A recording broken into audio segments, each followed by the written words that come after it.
হ্যাঁ, প্রশ্নটা বুঝি নাই। কালকে মা দিবস, মা দিবস নিয়ে কী বলবো? মাকে নিয়ে বলে আসলে শেষ করা যাবে না, ইন্টারভিউও শেষ করা যাবে না। আমাদের সবার জীবনে মা আমার মনে হয় সবচাইতে বেশি ইম্পর্টেন্ট এবং সবার আগে সবার উপরে।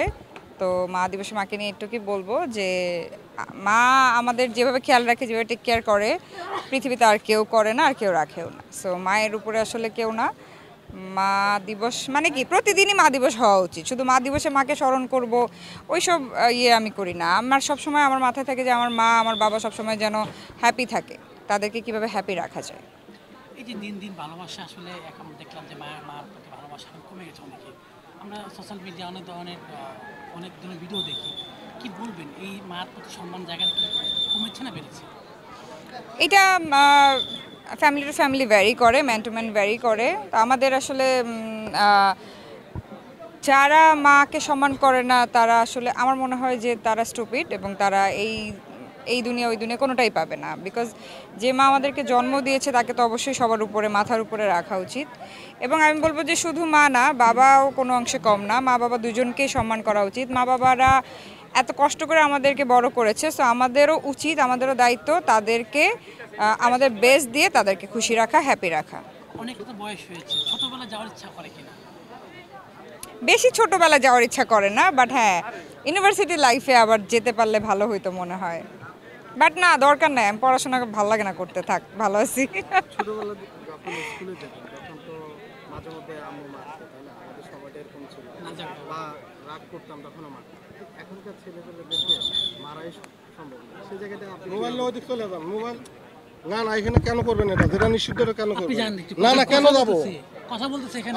আপনি মোবাইলটা কেন নেবেন? এখানে আপনাদের অনুমতি নেই, কেন নেবেন? মোবাইল দিয়ে নিব, মোবাইল দিয়ে কাজ করে ভাই। আপনি এখনটা বুঝেন না। আচ্ছা আচ্ছা, গ্যাঞ্জাম করুন না ভাইয়া। হ্যাঁ বলেন বলেন বলেন বলেন বলেন। কত জায়গা পড়ে আছে যেখানে অবজেকশন দেন, সেখানে আপনারা আবার ভালো আছি তাও মাত্র আমরা রাখো। কিন্তু এখনকার ছেলেদেরকে শাসন করা যায় না, তফাৎটা আপনি কি দেখছেন? শাসন যে শুধু মেরেই করা যাবে বিষয়টা ওরকম না। তো হ্যাঁ, আমাদের যুগে ছেলেমেয়েরা অনেক মার খাইতো, ওইটাই তাদের শাসনের একটা অংশ ছিল। এখন যুগটা চেঞ্জ হয়েছে, বাট শাসন মারলেই যে ছেলেমেয়ে ভালো হবে, না মারলে যে খারাপ হবে বিষয়টা ওরকম না। বিষয়টা হচ্ছে গাইডেন্স, আপনার ছেলে মেয়ে কে কতটুকু গাইড করছেন এবং ছেলে মেয়েটা কতটুকু মা বাবার সাথে কানেক্টেড এবং ফ্রেন্ডলি, ওইটা খুব ইম্পর্টেন্ট। যে বাবা মার সাথে ছেলে মেয়ের একটা বন্ধুত্ব সুলভ যদি সম্পর্ক থাকে, তাইলে তাদের মধ্যে যদি কমিউনিকেশন থাকে এবং মা বাবার সাথে সব কিছু শেয়ার করে, তাইলে আমার মনে হয় যে তাদের রিলেশনটা, বন্ডিংটা আরও অনেক ভালো হয়। আগামীকালকে যেহেতু মা দিবস, আপনি একজন অভিনেত্রী, সেটা থেকে প্রত্যেক মায়ের প্রতি কীভাবে প্রতিটা মাকে আমার সালাম এবং শ্রদ্ধা এবং স্যালিউট। আপনারা অনেক কষ্ট করে ছেলে মেয়ে সন্তানদের জন্য অনেক স্যাক্রিফাইস করে আসলে আপনারা দিনের পর দিন, রাতের পর রাত জেগে অসুখ হলে তারপর রান্নাবান্না করে খাওয়ানো, টেক কেয়ার করা। এই যে আমার মা বসে থাকে শুটিংয়ে গেলে আমি আসছি কি না, কখন আসছি, খেয়েছি কি না। তো তাদের জন্য আসলে স্যালুট। এবং তারা অনেক, আমি বলবো সবাইকে হাত জোর করে রিকোয়েস্ট করবো, প্লিজ কেউ কারো মাকে কষ্ট দিবেন না। মাকে কষ্ট দিয়ে লাইফে কোনোদিন ভালো থাকতে পারবেন না।